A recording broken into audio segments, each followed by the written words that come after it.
बड़ी सौगात मिलने जा रही है, खासियत क्या क्या रहेंगी और साथ ही किस तरीके के का लाभ जो है वो यहां से जनता को मिल सकेगा। और जो कि ग्वालियर में अगर जो भी लोग बाहर से आने वाले हैं वहां पर लैंड करेंगे, फ्लाइट्स लैंड करेंगे, कितनी फ्लाइट्स की सुविधा वहां पर फिलहाल मिल सकेगी इस एयरपोर्ट के माध्यम से? देखिए, वाकई में अगर हम आज ग्वालियर के एयरपोर्ट की बात करते हैं, जो नया टर्मिनल बन के तैयार हुआ है, ये ग्वालियर के लिए तो सौगात है ही, साथ ही पूरे देश में हवाई मार्ग से अब ये शहर जुड़ जाएगा। अपने आप में अनोखा टर्मिनल है ये, जो कि मध्य प्रदेश का सबसे बड़ा टर्मिनल बताया गया है। सिर्फ इतना ही नहीं, लगभग 15 से 16 महीने में ये बन के तैयार हो गया। ये भी देश के इतिहास में सबसे बड़ा है कि इतनी जल्दी एयरपोर्ट बन के तैयार हो गया।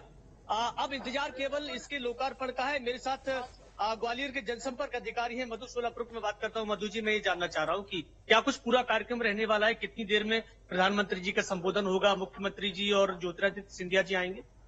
लगभग 10:30 बजे माननीय मुख्यमंत्री जी, राज्यपाल महोदय और सिंधिया जी और नरेंद्र सिंह जी यहाँ कार्यक्रम स्थल पर पहुंच जाएंगे। और माननीय प्रधानमंत्री जी पूरे देश के 15 टर्मिनलों का जो लोकार्पण कर रहे हैं वो वर्चुअली करेंगे। शीघ्र ये कार्यक्रम शुरू होगा। सभी व्यवस्थाएं यहाँ चाक चौबंद है और शीघ्र अतिथि लोग आके पहले राजमाता सिंधिया जी की मूर्ति का अनावरण करेंगे, उसके बाद स्टेज पर आएगा उस कार्यक्रम का शुभारंभ। बताया जाता है कि अपने आप में एक इतनी बड़ी सौगात है जो न केवल मध्य प्रदेश को बल्कि देश के तमाम बड़े शहरों को जोड़ेगी। इससे ग्वालियर तरक्की और विकास के रास्ते पर तेजी से दौड़ेगा। यकीनन बहुत ही ऐतिहासिक काम ग्वालियर के लिए जो हुआ है, इससे न केवल हवाई सेवा से ग्वालियर और ग्वालियर पूरा अंचल जुड़ेगा, बल्कि यहाँ के विकास के द्वार भी खुलेंगे और हम सबके लिए बहुत खुशी की बात है। बिल्कुल, देखिए, मधु सोलापुरकर थे जनसंपर्क अधिकारी। कहीं न कहीं देखिए, नागरिक उड्डयन मंत्री बनने के बाद ज्योतिरादित्य सिंधिया ने इस पूरे प्रोजेक्ट को बहुत गंभीरता से लिया और हर हफ्ते लगातार उन्होंने ग्वालियर में इसकी मॉनिटरिंग की, इसकी बैठकें की और इसकी समीक्षा करते रहे। यही वजह है कि ये सबसे बड़ा एयरपोर्ट मध्य प्रदेश का है, जहां अभी जो पहले फेज का काम हुआ है उसमें लगभग 10 एयर बस खड़ी हो सकती है और जब ये पूरा बन के तैयार हो जाएगा सेकंड फेज में, तो 20 एयर बस यहाँ खड़ी होंगी। सिर्फ इतना ही नहीं, A320 और बोइंग 777 जैसे विमान भी यहाँ से हवाई मार्ग का रास्ता तय करेंगे। तो अभी आप देख रहे हैं ये मंच पूरा बन के तैयार हो गया है, जहाँ से अब केवल अतिथियों का इंतजार हम कर रहे हैं। थोड़ी देर बाद जब अतिथि आएंगे तो ग्वालियर देश दुनिया में अपनी एक अलग पहचान बनाएगा हवाई मार्ग से, क्योंकि अब इसका लोकार्पण होने वाला है।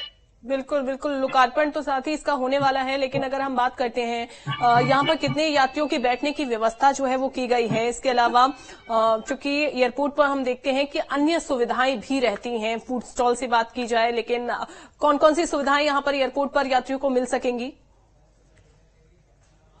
सबसे बड़ी खासियत तो ये है इस एयरपोर्ट की कि यहाँ एक बार में करीब 1400 लोग आ सकते हैं, जा सकते हैं। इतनी सुविधा तो है, क्योंकि एयरपोर्ट पे लोगों को आने जाने में कोई परेशानी न हो, सुविधाजनक उनका जो तय मार्ग है वो उनको मिल सके, तो वो सारी चीजें यहाँ पर है ही। साथ ही साथ फूड जोन के अलावा तमाम बड़ी कंपनियों के स्टॉल भी यहाँ खुलेंगे। और सबसे बड़ी बात तो ये है कि देखिए, ग्वालियर देश दुनिया के तमाम बड़े शहरों से जुड़ जाएगा। उसके बाद यहाँ बड़े बड़े कारोबारों की कहीं न कहीं उम्मीद की जा रही है, क्योंकि शहर के विकास में सबसे पहला कदम होता है कि यहाँ उद्योग जगत में ये आगे बढ़े, उद्योगपतियों का आवागमन हो, नए नए इन्वेस्टमेंट हो, वो सारी चीजें हैं। और इसे मध्य प्रदेश का सबसे बड़ा एयरपोर्ट अभी तक बताया जा रहा है, क्योंकि इसके बाद अगर कोई एयरपोर्ट है तो दिल्ली का IGI एयरपोर्ट है, जो इतनी अत्याधुनिक सुविधाओं के साथ है। तो एयरपोर्ट पर्यावरण के अनुकूल है। यहाँ सोलर सिस्टम से लेकर पूरा ग्रीन एयरपोर्ट इसको कहा जा रहा है और आने वाले दिनों में इसको ग्रीन एयरपोर्ट का 5 स्टार दर्जा भी मिलने जा रहा है। बिल्कुल बिल्कुल, लौटूंगी आपके पास। अमित भी बने हुए हैं हमारे साथ। अमित, जिक्र हम कर रहे थे कि जबलपुर में खासियत एयरपोर्ट की क्या क्या है वो भी बताइए, और साथ ही यहाँ पर किस तरीके की सुविधाएं जो हैं वो इस एयरपोर्ट पर दी गई हैं।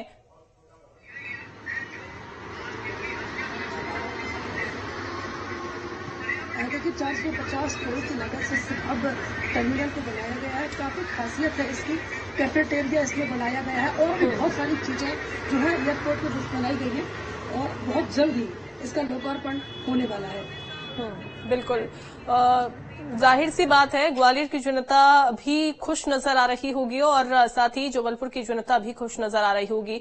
विनोद, इसके अलावा और क्या क्या कार्यक्रम आज रहने वाले हैं? क्योंकि एयरपोर्ट की सौगात तो मिलने वाली है, बिल्डिंग का शुभारंभ जो है वो कर दिया जाएगा, लोकार्पण जो है वो कर दिया जाएगा, लेकिन इसके अलावा भी और कई कार्यक्रम हैं, 14 परियोजनाएं ऐसी जिनका लोकार्पण शिलान्यास प्रधानमंत्री करेंगे। बिल्कुल, देखिए न केवल ग्वालियर के बल्कि देश भर के 15 हवाई अड्डों में 12 हवाई अड्डों का आज लोकार्पण होने जा रहा है और 3 हवाई अड्डों का शिलान्यास प्रधानमंत्री जी करेंगे। अभी तक जो जानकारी मिली है, लगभग 10,000